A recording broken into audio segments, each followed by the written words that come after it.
வணக்கம் நண்பர்களே. இது விடிஎல் பிளாக்ஸ். கதை கேட்கலாம் வாங்க. வீரயுக நாயகன் வேல்பாரியின் கதையை கேட்க வந்திருக்கிற உங்க எல்லாரையும் மூவேந்தர்களுடனான பாரியின் போரை பார்க்க தட்டியங்காட்டுக்கு கூட்டிட்டு போறதுல எனக்கு ரொம்பவே மகிழ்ச்சி. தட்டியங்காட்டு போர்ல திடீர்னு நீல்சங்கின் ஓசை கேக்குது. உடனே கருங்கைவாணன் குதிரை மேல ஏறி அந்த இடத்துக்கு வந்து சேர்றான். எதிரில தலை வெட்டப்பட்ட நிலையில சரிஞ்சு கிடக்குறான் சாகலைவன். கொப்புளித்த குருதி மேலெல்லாம் பீச்சி அடித்திருக்க, முகத்தை துடைத்தபடி விரிந்து கிடந்த தலைமுடியை உச்சந்தலையில் ஏற்றி கட்டி பக்கத்தில் இருந்த குதிரையின் மேல தாவி ஏறினான் தேக்கன். அது வரைக்கும் போன எபிசோட்ல பார்த்தோம். அதுக்கப்புறம் என்ன நடந்துச்சுன்னு இந்த எபிசோட்ல பார்க்கலாம். வீரயுக நாயகன் வேல்பாரி பகுதி 93. போர்க்களத்திலிருந்து முரசின் ஓசையை கேட்டவுடனே இகிலிக்கிழவன் விளக்க ஊதி அணைக்கிறான். கொம்மனும் கொம்மையும் இன்னைக்கு உதவாம போனது அவனுக்கு மிகுந்த மன வருத்தத்தை உண்டாக்குது. பரம்பு வீரர்கள் காணவர்களுக்கு அளித்த வாக்குப்படி தட்டியங்காட்டுல யானை போர் நடக்கிறத தவிர்த்துட்டாங்க. இன்னைக்கு யானை போர் நடந்திருந்தா வேந்தர் படை பேரழிவு சந்திச்சிருக்கோம். எந்த ஒரு படையிலுமே பெரு வலிமை கொண்டது யானை படை பிரிவே. அது கடுமையா தாக்கப்படும் போது மொத்த படையின் மனநிலையும் பெரும் பாதிப்புக்கு உள்ளாகி இருக்கும். பரம்புக்கு இருந்த மிகச் சிறந்த வாய்ப்பு எதிரியின் யானை படைய நிலைகுலைய செய்யறது. ஆனால் காணவர்களுக்கு கொடுத்த வாக்கின்படி பரம்பு இன்னைக்கு யானை படையின் மீதான தாக்குதலை முழு முற்றா விலக்கிக்கிட்டாங்க. அதுக்கு கைமாறு செய்யும்படி காற்றையோ இன்னைக்கு வீசல. இகிழிக்கிழவன் மிகுந்த கவலை கொள்றான். பாரிக்கிட்ட சொல்ல அவனுக்கு வார்த்தை இல்லாம இருந்தது. கைகளை விரித்து காட்டி ஏதோ சொல்ல வரான். அதை பார்த்த பாரி, இயற்கை ஒருபோதும் நம்மை கைவிடாது, நாளை பார்ப்போம் அப்படின்னு சொல்லிட்டு குதிரையில ஏறி போறாரு. இரளிமேட்டின் குகைகளுக்கு கொஞ்சம் கீழே வேங்கை மரத்தின் அடிவாரத்துல பாட்டாப்பிரை போல ஒரு அமைப்பு கொண்ட பெருந்திட்டுக்கள் இருந்தது. அங்குதான் இரவு பகலா போர் பற்றிய பேச்சுக்கள் நடக்குது. இன்றைய போர் பற்றியும் நாளைய தாக்குதல் பற்றியும் பேசுறதுக்காக எல்லாரும் காத்துட்டு இருந்தாங்க. ஆங்காங்கே பந்தங்கள் எரிஞ்சுக்கிட்டு இருந்துச்சு. மருத்துவ கூடாரங்களுக்குள்ள காயம் பட்டவங்களுக்கு சிகிச்சை நடந்துகிட்டு இருந்துச்சு. முரியநாசா நிறைய பணியாளர்களோட தீவிரமா வேலை பார்த்துட்டு இருந்தாரு. முதுவேளன் நாளைய பொழுதுக்கான ஆயுதங்களை பிரிச்சு கொடுக்கிற வேலையை தொடங்கி இருந்தாரு. குகைக்குள்ளிருந்து ஆயுதங்கள் வெளியேறியபடி இருந்தது. மத்தவங்க அவங்களுக்கு ஒதுக்கப்பட்ட வேலைகளை செஞ்சுக்கிட்டு இருந்தாங்க. முடியனும் தேக்கனும் வேங்கை மரத்தின் இடப்புறத்துல உட்கார்ந்துருந்தாங்க. அதுக்கு நேர் எதிரா வாரிக்கையனும் கபிலரும் உட்கார்ந்துருந்தாங்க. அவங்களுக்கு அடுத்தபடியா வேட்டூர் பழையனும் கூழையனும் இருந்தாங்க. இரவாதன், உதிரன், ஈங்கையன் எல்லாருமே வீரர்களோட நாகக்கரட்டிலும் மருத்துவ கூடாரங்களிலும் இருந்தாங்க. பாரியும் காலம்பனும் இன்னும் வந்து சேரல. அவங்களோட வரவுக்காக தான் எல்லாரும் காத்துட்டு இருந்தாங்க. இப்போ வேந்தர் படையை பத்தி பார்க்கலாம். குலசேகர பாண்டியனின் கூடாரத்துக்குள்ள உதயஞ்சேரல், செங்கனச்சோழன், சோழவேளன், பொதிய வெப்பன் ஆகிய 4 பேரும் இருந்தாங்க. சாகலைவனின் இறுதிச் சடங்குக்காக போயிருந்தான் கருங்கைவாணன். அவனோட அமைச்சர்கள் 3 பேரும் போயிருந்தாங்க. விசாரணைக்காக மையூர் கிழாரை வர சொல்லியிருந்தாரு குலசேகர பாண்டியன். எந்த கணமும் போர்க்களம் புகுவதற்கு தகுதி கொண்ட படையே மூலப்படையாகும். மூலப்படைக்கு அடுத்தபடியா வலிமை வாய்ந்ததா கருதப்படுறது உரிமைப்படை. உரிமைப்படை வீரர்களுக்கு மானியமும் உண்பலமும் எல்லா காலங்களிலும் கொடுக்கப்பட்டது. அவற்றை பெற்றுக்கொண்டு ஆயுத பயிற்சியில் தொடர்ந்து ஈடுபடுவாங்க. அவங்க இடத்துல இருந்து பயிற்சியை மட்டும் மேற்கொள்றவங்க இல்ல, தத்தமது இடங்கள்ல இருந்துகிட்டு வெவ்வேறு வேலையையும் செஞ்சுக்கிட்டு இருப்பாங்க. போருக்கான ஆணை வந்தவுடனே அரசனுக்காக போர்க்களம் வருவாங்க. அவங்க உரிமைப்படை அப்படின்னு சொல்லப்படுறாங்க. கூலி வாங்கிட்டு அதற்காக போரிடுறவங்க கூலிப்படை அப்படின்னு சொல்லுவாங்க. இந்த படைகள் தவிர துணைப்படை, காணப்படை, வன்படை, குழுப்படை அப்படின்னு பல்வேறு படைகள் இருக்கு. இவையெல்லாம் போர்க்களத்துல ஆயுதம் ஏந்தும் படையணிகள்.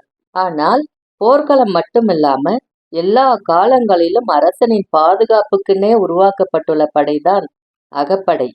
அரண்மனைக்குள்ள ஆயுதங்கள் வைச்சுக்கிற உரிமை யார் யாருக்கானது அப்படின்றதுல தொடங்கி அரசன் கிட்ட பேசும்போது யார் யார் எவ்வளவு இடங்கள்ல நின்று பேசணும் அப்படின்றது வரைக்கும் இந்த படையால தான் வரையறுக்கப்படுது. அரசனுக்கு அணுக்க காவலர்கள் 2 பேரு எப்பவுமே கூட இருப்பாங்க. மெய்க்காவலர்கள் 6 பேரு, ஆபத்துதவிகள் 20 பேரு அரசர் இருக்கும் அவைக்குள்ள இருப்பாங்க. இவை எல்லாமே அரங்குக்குள்ள மட்டுமே இருக்கிற ஏற்பாடு. பாண்டியனின் மெய்காப்பாளர்கள் ஆபத்துதவிகள் அப்படின்னும், சோழனின் மெய்காப்பாளர்கள் வேலப்படையினர் அப்படின்னும், சேரனின் மெய்காப்பாளர்கள் காக்கு வீரர்கள் அப்படின்னும் அழைக்கப்படுவாங்க. இது போல பெயர் மாறுபாடுகள் இருக்குமே தவிர அகப்படையின் அடிப்படை பணிகளில மாறுபாடு ஏதும் இருக்காது. மூஞ்சல் உருவாக்கப்பட்ட உடனே அந்த நகருக்கென தனித்த பாதுகாப்பு ஏற்பாடுகள் தேவைப்பட்டுச்சு. கடல் போல் பறந்து கிடக்கும் படை வீரர்களுக்கு நடுவுல பெரு வேந்தர்கள் 3 பேரும் தங்கியிருந்தாங்க. அதனால மிகுந்த கட்டுப்பாடுகளை வகுக்க வேண்டியிருந்தது. அமைச்சர்கள் மூவரும் பேசி மூஞ்சலுக்கான அகப்படை ஒன்றை உருவாக்கினாங்க. 5 நிலை பிரிவுகளை கொண்ட அகப்படையின் கட்டுப்பாட்டில்தான் மூஞ்சல் இப்போது இருக்கு.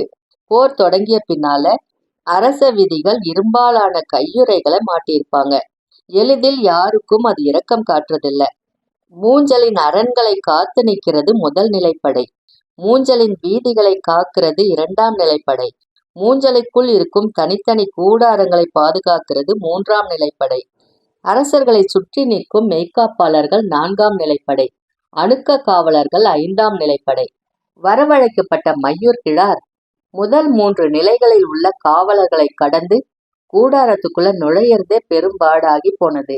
பேரரசர்கள் 3 அரச குடும்பத்தினர்களான சோழவேளன், பொதியவெற்பன் மற்றும் மகா சாமந்தனான கருங்கைவாணன் ஆக 6 பேர் மட்டுமே மூஞ்சலுக்குள்ள எந்நேரமும் நுழையக்கூடியவங்க. இவங்கள மூவேந்தர்கள் மட்டுமே எந்தவித ஆயுதமும் வைத்துக்கொள்ளும் உரிமை கொண்டவங்க. சோழவேளன், பொதியவெற்பன் 2 பேரும் இடையிலக்க கருவிகளையோ அணுக்க கருவிகளையோ வச்சுக்க கூடாது. ஈர்வாளையும் உடைவாளையும் வச்சுக்கலாம். மெய்க்கவசம் பூணலாம். ஆனால் கருங்கைவாணன் மெய்க்கவசம் பூணக்கூடாது. குருவால் மட்டும் வச்சுக்கலாம். இவற்றை தவிர மூஞ்சலுக்குள் வர அனுமதிக்கப்பட்டவர்களுக்கு தனித்ததோர் அடையாள வில்லை கொடுக்கப்பட்டிருந்தது. அது வைத்திருப்பவர்கள் விசாரணை எதுவும் இல்லாம உள்ள அனுமதிக்கப்பட்டாங்க. வில்லைகள் எதுவும் இல்லாம அழைக்கப்பட்டு உள்ளே வரும் யாரும் முழுமையான சோதனைக்கு பின்னாலதான் பேரரசர்களின் கூடாரங்களுக்குள்ள அனுமதிக்கப்பட்டாங்க. உடல் அசைவற்ற மொழியில் பேச அனுமதிக்கப்படும் அவங்க ஒரு கணத்தில் மெய்க்காவலர்களால வாள் கொண்டு தலை சீவப்படும் இடைவெளியில் தான் நிற்க வைக்கப்படுறாங்க.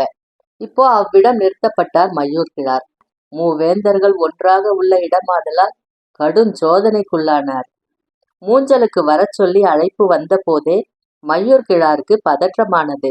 முதல் நாள் போரில் வேந்தர்கள் தரப்பில் பேரிழப்பு நேர்ந்திருக்கிறது. இன்று பாரி போர்க்களம் புகுந்தானா அப்படின்னு கேட்கிறாரு குலசேகர பாண்டியன். கேள்வி மையூர் கிழார கொஞ்சம் இளைப்பாற செய்தது. அவரு பயந்தது போல கேள்விகள் கேட்கப்படல. சிக்கல் இல்லாத கேள்வியைத்தான் அவர் எதிர்கொள்ள வேண்டியிருந்தது. அதனால தெளிவான குரல்ல சொன்னாரு, பாரி வரவில்லை பேரரசே. அவன் எங்கு இருந்தான்? நாகக்கரட்டின் மேல்தான் இருந்திருக்க வேண்டும். அங்கிருந்துதான் கொம்போசைகள் எழுப்பப்பட்டு தாக்குதலுக்கு வழிகாட்டப்பட்டது. அவன் எப்போது போர்க்களம் புக வாய்ப்பிருக்கிறது? குடியாசானும் குடிமுடியனும் இருக்கும் வரை பரம்பின் குடித்தலைவன் தன் மண்ணை விட்டு வரமாட்டான். குடியாசான் யார்? தளபதி சாகலைவனை கொன்றவன். இன்று போர்க்களத்தில் ஈட்டி எறிந்து யானையை வீழ்த்தியது குடிமுடியன்தான் அப்படின்னு சொல்றான் உதயஞ்சேரல். அப்போ கருங்கைவாணன் உள்ளே வரா. அவனோடு தளபதிகள் 4 பேர் வந்தாங்க. பேரரசர்களை வணங்கி இருக்கையில் உட்கார்றான் கருங்கைவாணன். தளபதிகள் 4 பேரும் எதிர்ப்புறமா நிக்கிறாங்க. மெய்க்கவசங்களோ ஆயுதங்களோ அவங்க கிட்ட இல்ல. போர்க்களத்தில் ஏற்படும் மரணங்களை அவையில பேசக்கூடாது. நடந்த தாக்குதலை பற்றியும் நடக்க வேண்டிய தாக்குதலை பற்றியும் மட்டும்தான் பேசணும். அதனால சாகலைவனின் மரணத்தை பத்தி பேச்சு அவையில எழல. அவர்கள் ஏன் யானை போருக்கு வர மறுத்தார்கள் அப்படின்னு கேட்கிறாரு குலசேகர பாண்டியன். தெரியவில்லை பேரரசே. யானை போரில் நாம் அவர்களை வீழ்த்துவது கடினம். எனவே அவர்கள் வர மறுத்தது நல்ல செய்திதான் அப்படின்னு சொல்றாரு மையூர் கிழார். சாகலைவனின் இறுதிச் சடங்கை நடத்திய வெறியோடு வந்து உட்கார்ந்த கருங்கைவாணனுக்கு மையூர் கிழாரின் கூற்று மேலும் வெறியூட்டுது. உட்கார்ந்திருந்த 5 பேருக்கும் அவரோட பதில் அதிர்ச்சியை கொடுக்குது.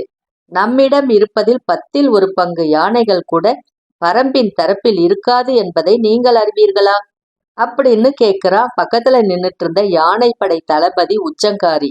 எண்ணிக்கையில் என்ன இருக்கிறது தளபதியாரே அப்படின்னு சொல்லி நிறுத்திக்கிட்டாரு மையூர் கிழார். மேலும் கோபமூட்டுவதா இருந்தது அந்த பதில். அவர்களிடம் இருந்தாலும் நம்மிடம் இருந்தாலும் யானைகள் யானைகள் தானே அப்படின்னு கேக்குறான் சோழவேளன். இதற்கு என்ன பதில் சொல்றது அப்படின்னு மையூர் கிழாருக்கு தெரியும். ஆனால் எப்படி சொல்றது அப்படின்னு தான் விளங்கல. கொஞ்சம் அமைதியோடவே இருந்தாரு. ஏன் அமைதியாக நிற்கிறேன்? நம்முடைய குதிரைகள் ஏன் ஓட முடியாமல் தேங்கி நின்றன? அவர்களின் குதிரைகள் எப்படி நாள் முழுவதும் ஓடின? இருவரிடமும் இருந்தவை குதிரைகள் தானே. கூர் மணல் குத்தி கிழிக்காத வண்ணம் அவர்கள் குதிரைகளுக்கு குளம்பு கரடுகள் அமைக்கப்பட்டிருந்தன. நம் குதிரைகளின் குளம்பு குரடுகள் அதற்கு ஏற்ற வடிவில் இல்லை. எனவே நம் குதிரைகள் தொடர்ந்து ஓட முடியாமல் தேங்கிவிட்டன அப்படின்னு குதிரைப்படை தளபதி உருமன்கொடி சொல்றான். நம் குதிரைகளுக்கும் அதே போன்று குளம்பு குரடுகள் இருந்திருந்தாலும் நாள் முழுவதும் நிற்காமல் ஓடிக்கொண்டே இருந்திருக்குமா? பேரரசர்களுக்கு முன்னால் நடக்கும் உரையாடல் இது. எதிரியின் தரப்பில் சொல்லிக் கொள்ளும்படி எந்தவித இழப்பும் ஏற்படவில்லை. ஆனால் நம் தரப்பில் வால்படை தளபதியை இழந்திருக்கிறோம். இந்த பின்னணியில் அவையில் பேசும் ஒவ்வொரு சொல்லையும் மிகுந்த கவனத்தோடு பேச வேண்டும் அப்படின்னு விழிப்போட இருந்தாங்க தளபதிகள் எல்லாரும். மையூர் கிழாரின் கேள்விக்கு சட்டென விடை சொல்லிவிட முடியாத நிலை இருந்தது. அவையில் அமைதி நிலவுது. இவன் என்ன சொல்ல வருகிறான் அப்படின்னு கூர்ந்து கவனித்தபடி இருந்தான் கருங்கைவாணன். தரையில் இருக்கும் குதிரைகளை விட மலையில் இருக்கும் குதிரைகளுக்கு ஆற்றல் அதிகம் என சொல்ல வருகிறீரா அப்படின்னு கேட்கிறான் உருமன்கொடி. இல்லை, போர்க்குதிரை என்றாலும் ஆண் குதிரை சிறுநீர் கழிக்க வேண்டும் என்றால் நின்றுவிடும். அதனால் தான் எதிரிகள் ஆண் குதிரைகளை போரில் பயன்படுத்துவதில்லை. ஒரு கணம் உருமன்கொடி ஆடி போறான். இப்படி ஒரு காரணத்தை அவன் எதிர்பார்க்கவே இல்லை. ஆண் குதிரைகளின் ஆற்றல் உணர்ந்து அவற்றையே நம் முன்கள படைகளில் பயன்படுத்துகிறோம். அது மட்டுமல்ல, நாள் முழுவதும் குதிரைகள் களத்திலே நிற்க வேண்டிய தேவை இருப்பதால காலையிலே நன்றாக நீர் குடிக்க வைத்து விட்டுத்தான் களத்துக்கு கொண்டு வருகிறோம். நம்முடைய தேர்வும் முன்னேற்பாடுகளும் போர்க்கள செயல்பாட்டுக்கு எதிரானதா? பேச்சற்று நிற்கிறான் உருமன்கொடி. தலை குனிந்து பேசத் தொடங்கிய மையூர் கிழாரின் குரல் தளபதிகளை தலை குனிந்தே நிற்க வச்சது. இதற்கு முன்பு நடைபெற்ற போர்களில் பரம்பு வீரர்கள் யாரும் மெய்க்கவசம் அணிந்ததில்லை. இந்த போரில் வீரர்கள் அனைவரும் மெய்க்கவசம் அணிந்திருக்கின்றனர். நாம் அணியும் இரும்பாலான மெய்க்கவசத்தை விட பல மடங்கு எடை குறைவானதாகவும் ஆயுதங்களால் எளிதில் உள்நுழைய முடியாதவையாக இருந்தன அவை. முன்கூட்டியே எப்படி இவ்வளவு ஏற்பாடுகளை செய்தார்கள் அப்படின்னு கேட்கிறான் உதயஞ்சேரல். நான் அறிந்தவரை பரம்பு வீரர்கள் போர் என்று வந்தால் எதிரிகளை ஒரு பொருட்டாக மதித்ததே கிடையாது. முதன் முறையாக அவர்கள் போருக்கான முன்னேற்பாடுகளை செய்துள்ளனர். இந்த செயலுக்கு உள்ளே இருப்பது நமது படை வலிமையை பற்றிய அச்சம். அந்த அச்சத்தை ஊதி பெருக்க வேண்டும். அவர்களின் வலிமையை பொருட்டாக நினைக்க கூடாது. அவர்களின் அச்சத்தை கையாள்வதை பற்றியே நாம் சிந்திக்க வேண்டும். மையூர் கிழாரோட சொற்கள் போர்க்களத்துக்கு தேவையான ஆயுதமாக இருப்பதாக கருங்கைவாணன் நினைக்கிறான்.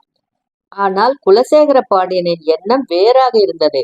பரம்பை பற்றி நமக்கு முழுமையாக தெரிவிக்காமல் அவனது கூற்றின் முக்கியத்துவத்தின் வழியே நம்மை அவனது விருப்பத்தின் வடிவத்துக்குள் இழுக்கிறான் என அவருக்கு தோன்றியது. சரி, நீ போகலாம் அப்படின்றாரு. ஆழமானதோர் உரையாடலை சட்டென வெட்டி தள்ளுவது போல இருந்தது குலசேகர பாண்டியனின் உத்தரவு. மையூர் கிழார் அவையை வணங்கி வெளியேறாரு. இப்போ பாரியோட படையில என்ன நடக்குதுன்னு பார்க்கலாம். பாரி வேங்கை மரத்திட்டுக்கு வந்ததும் பேச்சு தொடங்குது. கொஞ்சம் கோபத்தோட இருந்தான் வேட்டூர் பழையன். யானை போரை தவிர்க்கும் வாக்கை நாம் காணவர்களுக்கு வழங்கி இருக்க கூடாது. எதிரிகள் ஆடுகளைப் போல யானைகளை கொண்டு வந்து நிறுத்தியிருந்தார்கள். நமது தாக்குதல் இன்று யானை படையில் இருந்திருக்குமேயானால் எதிரிகள் நிலை குலைந்திருப்பார்கள். நாம் மிகச் சிறந்த வாய்ப்பை தவற விட்டு விட்டோம் பாரி அப்படின்னு சொல்றாரு. வேட்டூர் பழையனோட கவலை எல்லாருக்குமே புரியுது. இன்னைக்கு எதிரிகளின் யானைப்படை தாக்கப்பட்டிருந்தா அவங்களோட படையின் கட்டுக்கோப்புகள் மொத்தமா சீர்குலைந்திருக்கும். ஆனால் எதுவுமே இன்னைக்கு நடக்கல. காலை முதல் மாலை வரை பரம்பு வீரர்கள் கடுமையாக போரிட்டாலும் முன்புற படையணியின் ஒரு பகுதியை மட்டும்தான் அழித்தொழிக்க முடிஞ்சது.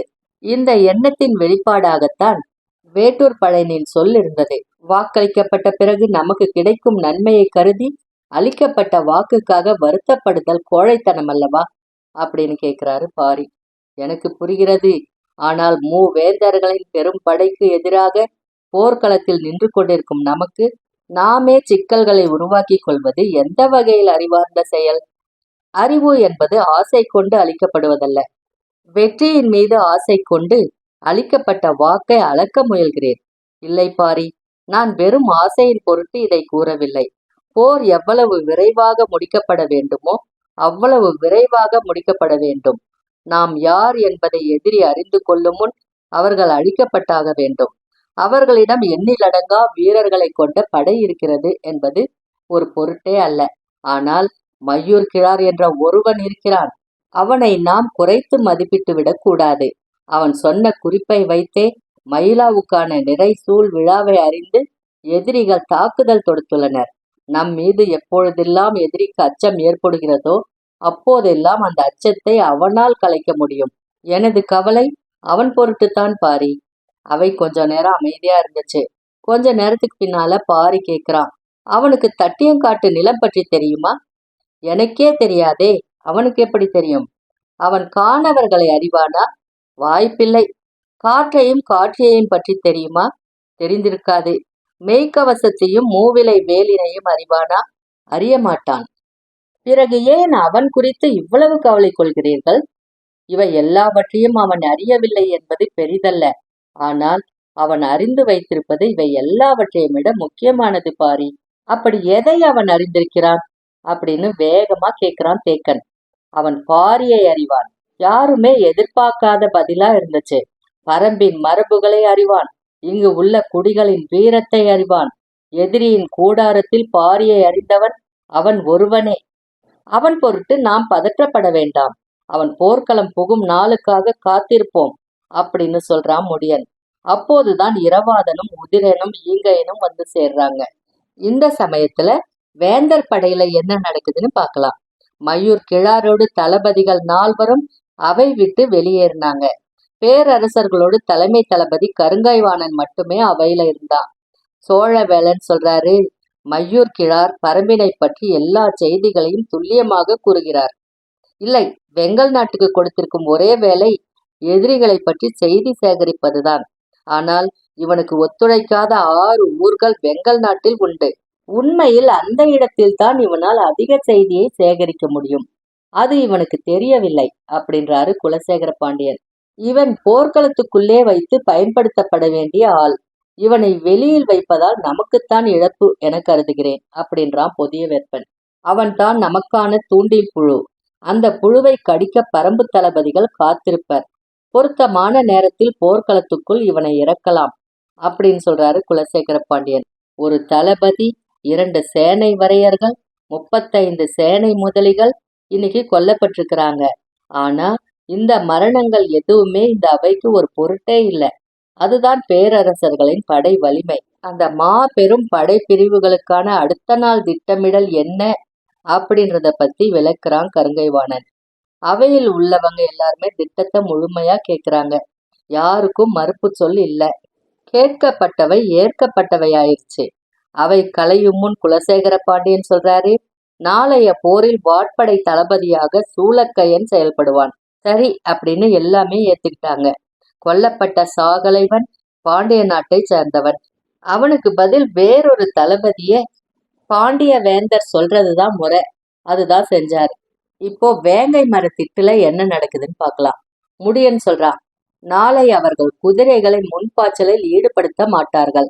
நின்ற இடத்திலே குதிரைப்படை நின்று கொள்ளும். அவர்கள் அப்படி செய்தால் நம்மால் நெடுந்தொலைவு உட்புகுந்து செல்ல முடியாது. நமது தரப்பில் இழப்பு அதிகமாகும், பயனும் இருக்காது அப்படின்றான் வேட்டூர் படையன். அது மட்டுமல்ல, காற்றும் காற்றியும் வீசினாலும் குதிரைப்படையின் வலிமையை குறைக்காமல் நம்மால் மூஞ்சலை நெருங்க முடியாது அப்படின்னு சொல்றான் தேக்கன்.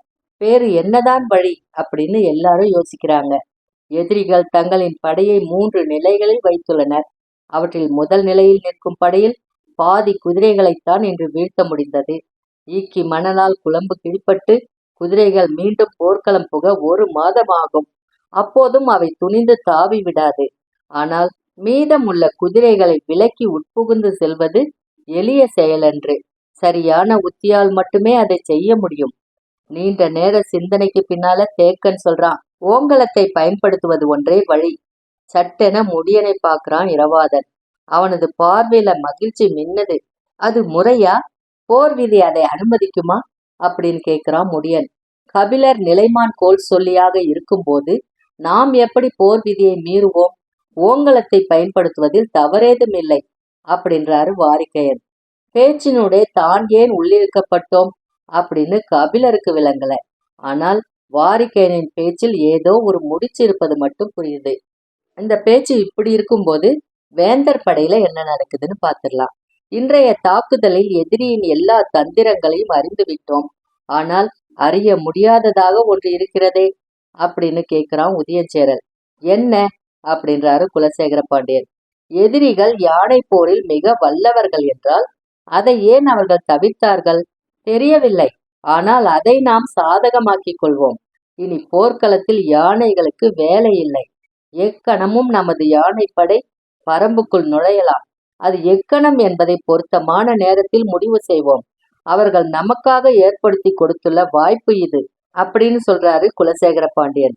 மிகச் சரியான சிந்தனை அப்படின்னு எல்லாருக்கும் தோணுது. பேச்சு முடிந்து சிறிது நேரத்துல அவை கலையுது. வேந்தர்கள் தத்தமது கூடாரங்களை நோக்கி போனாங்க. மேற்கு மலையின் சரிவில் மின்னல் வெட்டி இறங்குது. செங்கனச் சோழன் ஊன்றுகோலை ஊன்றியபடி மெல்ல நடந்து கூடாரத்துக்கு போனான். அவன் வருகைக்காக கூடாரத்துக்குள்ள காத்துட்டு இருந்தான் சோழர்களின் ஒற்றற்படை தளபதி. மூஞ்சலுக்குள்ள நுழைய சிறப்பு வில்லைகள் கொடுக்கப்பட்டது. ஒற்றற்படை தளபதிகளுக்கு மட்டும்தான். அவர்கள் எந்த நேரமும் வரலாம். இந்த இரவு வேளையில் தனது வரவுக்காக காத்திருப்பதில் இருந்தே அவன் முக்கியத்துவத்தை உணர முடிந்தது. என்ன செய்தி அப்படின்னு கேட்கிறான் செங்கனச் சோழன். பேரரசனை வணங்கிவிட்டு சொல்றான். கரும்பாக்குடி தலைவன் ஈங்கையன் பாரியின் படையில் பங்கேற்று போர் புரிகிறான் அப்படின்றான். செங்கனச் சோழனுக்கு அவன் சொல்ல வர்றது புரியல. என்ன சொல்கிறாய்? விளங்கும்படி சொல். தங்களுக்கு பேரரசர் பட்டம் சூட்டும் வேளையில் கரும்பாக்குடியினரின் மீது மீண்டும் தாக்குதல் நடத்தப்பட்டது. கரும்பாக்குடியினர் ஈங்கையின் தலைமையில் மிக கடுமையான எதிர்த்தாக்குதலை நடத்தினர். இறுதியில் அவர்களை வீழ்த்தினார் நம் தளபதி உரையன். வீழ்த்தப்பட்ட ஈங்கையன் உள்ளிட்ட அவன் தோழர்களை கப்பல் அடிமைகளாக விற்றார். ஆனால் அந்த ஈங்கையன் இன்று பரம்பின் படையில் தளபதிகளில் ஒருவனாய் நின்று போர் புரிகிறான். வியப்பு நீங்காம ஒற்றற்படை தளபதியை பார்க்கிறான் செங்கனச் சோழன். நீ சொல்வது உறுதியான செய்திதானா? உறுதியான செய்திதான் பேரரசே. அவர்கள் நேரில் பார்த்துள்ளனர். சரி, மற்றவர்களுக்கு தெரிய வேண்டாம் அப்படின்னு சொல்லிட்டு அவனை அனுப்பி வைக்கிறாரு. குலசேகர பாண்டியன் கூடாரத்துக்குள்ள நுழைந்த போது அங்கேயும் ஒருவன் இருந்தான். பேரரசரை வணங்கிட்டு சொல்றான். எதிரிகள் தரப்பில் இன்றைய போரில் பங்கெடுத்தவர்களை மதிப்பிட்டோம். நமது படையோடு ஒப்பிட்டால் அவர்களின் படை 1/20 பங்குதான் இருக்கும். இன்றைய போரில் இறந்தவர்களை மதிப்பிட்டோம். நமது தரப்பில் இறந்தவர்களோடு ஒப்பிட்டால் எதிரிகள் தரப்பில் இறந்தவர்களின் எண்ணிக்கை 1/20 பங்கு கூட இருக்காது. அதற்கும் குறைவுதான். வேங்கை மர திட்டுல கூடியிருந்தவங்க பேச்சு முடிஞ்சு கலைஞ்சு போறாங்க. உறங்குவதற்காக 6வது குகையை நோக்கி போறான் பாரி. அவன் சென்ற சிறிது நேரத்துல அந்த குகையை நோக்கி உதிரன் போறான். பாரி தங்கும் குகையை நாள்தோறும் தளபதி ஒருவன் காத்து நிற்க வேண்டும் அப்படின்றது முடியனோட உத்தரவு. அதுவரைக்கும் இந்த பகுதியில பார்த்தோம். அதுக்கப்புறம் என்ன நடந்துச்சுன்னு அடுத்த பகுதியில பார்க்கலாம். அதுவரைக்கும் உங்களிடமிருந்து நன்றி கூறி விடைபெறுவது VDL Vlogs VDL. நன்றி, வணக்கம்.